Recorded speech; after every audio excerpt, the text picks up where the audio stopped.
er det, du gemmer herinde? Ja, ser du. Det er noget af det, som jeg ikke kan lade ligge, når jeg går ture ved havet blandt andet. Altså nu har jeg fået sådan et nærmest arkivhalløj til, så jeg kan styre, hvor meget jeg har. Jamen jeg kan jo ikke stå for sådan nogle snore på alle måder, eller det kunne være sådan en her. Altså alt Er det her, noget bestemt, du går efter, når du går Aldrig. ved havet og fjorden? Nej, det er nemlig det, der er det dejlige ved det, at jeg har aldrig bestemt mig for noget, og nogle gange har jeg også bestemt, at jeg ikke skal have noget, og det går ikke så godt. Jamen så er der jo altså, træstykker, dem kan jeg slæbe hjem i massevis, og de må gerne være sådan virkelig brugte, det kan jeg godt lide. Og jeg elsker rust, som jeg har hernede i det her lille arkivskab her, og jamen, så har jeg nogle sten, og det er min værktøjskasse, den er også sådan lidt god. Og jeg har de her i massevis, som jo ser dejligt forskellige ud. Og jeg ved faktisk ikke historien om dem. Jeg kigger bare på dem og kan slet ikke lade dem være. Og Opstår der allerede idéer, når du står med dem i hånden? jamen det gør der, fordi jeg arbejder jo. Jamen, ja, det tror jeg, der gør. Altså jeg arbejder jo på en bestemt måde måske, eller tager udgangspunkt i, egentlig så bestemmer det her meget over mig. Altså, det jeg har tænkt meget over, det der med, om man står med en pensel eller noget maling, eller man står med det her. Der er hele tiden nogle præmisser, når man arbejder i den her verden. Og jamen, i første omgang, så holder jeg bare af det. Så er det bare noget, der skal med mig hjem, og så skal det måske ligge. Og så går jeg der udenfor og kigger, eller nu er det jo så kommet herind, fordi ellers har jeg ikke været så heldig før, at jeg kunne have sådan nogle fine kasser her. Men ellers så er det sådan noget, der... Jo, hvis jeg er i gang med noget, så er det klart, at jeg tænker ind, om kunne det lige være der, eller...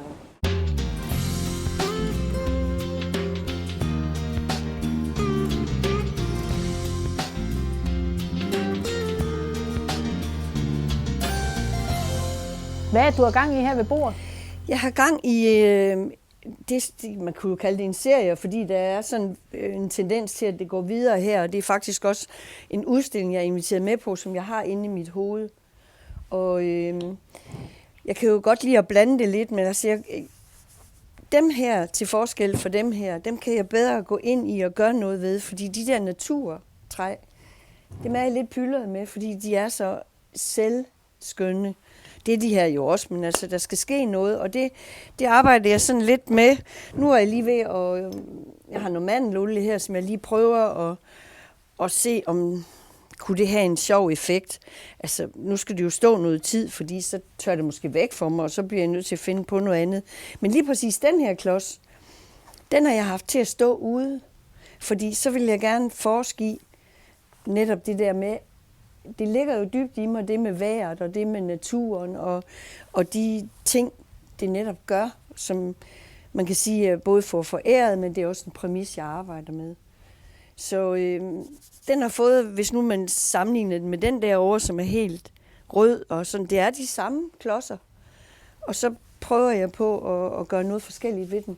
Hvad er det for en historie eller stemning, du ligesom giver videre med de her små skulpturer, der er sat sammen af ting, ja, man finder på stranden? Altså jeg kunne lige tage den her, tænker jeg, fordi det jeg gerne vil med den her i udtrykket, det er sådan både det der enormt robuste, jeg møder ved havet, og så ser jeg jo også meget, altså nu er det jo ikke sikkert, at jeg kan lige overbevise jer om, hvordan så indeagtig den her er, eller hvor let den er, eller hvor poetisk det bliver. Men det er min hensigt med den her. Den må gerne, for når jeg går ved havet, så er det jo netop det fantastiske. Man har hele universet for sig, med alt det, det rummer, og det er det med skønheden, og det med det slitage, som jeg ser skønhed i. Hvad er det, du har gang i her? Jamen, det er så noget i nyere tid, jeg ligesom har fundet på, eller hvor kom det fra. Men det er i hvert fald et spring fra det der, som jeg har været i gang med længe. Det er fordi,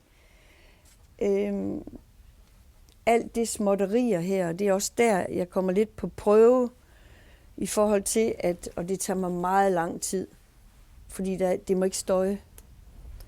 Og det er en rigtig, rigtig god disciplin for mig.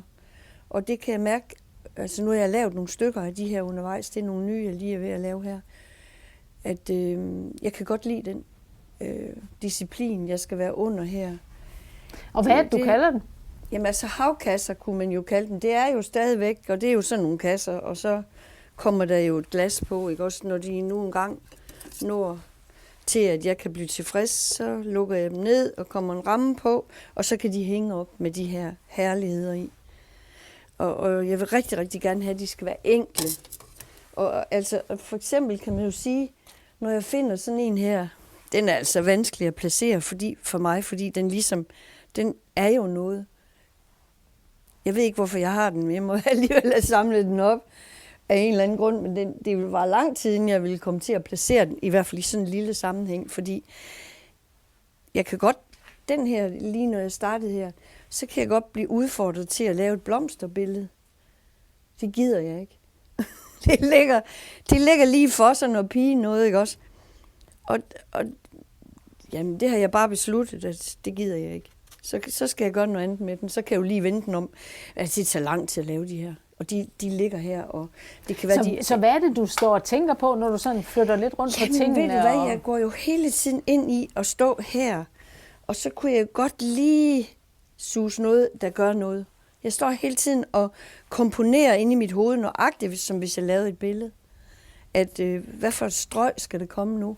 Hvor tyk skal det være, eller hvor meget skal det løbe? Eller det er faktisk lidt det samme, det gør ved mig. Altså, sådan er det.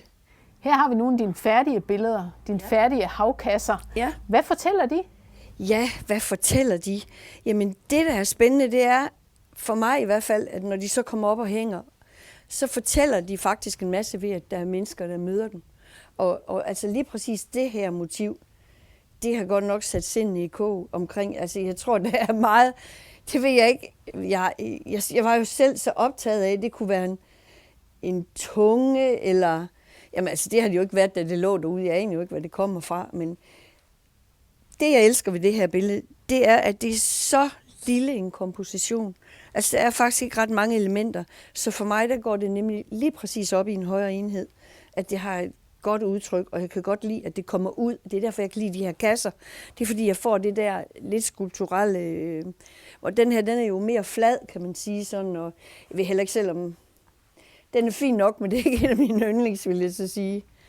Der er jeg mere over i dem, der hænger over på væggen. Det er nok dem, jeg er mest glad for. Men den her, den fortæller... Mine billeder fortæller det, folk ser, og de vil gerne sige noget. Der er mange, der gerne vil sige noget, når de ser dem, fordi det jo er noget. Vi ser det jo alle sammen. Det er jo lidt af sjov ved det. Og så er det jo... Nu løfter jeg det så bare et andet sted hen.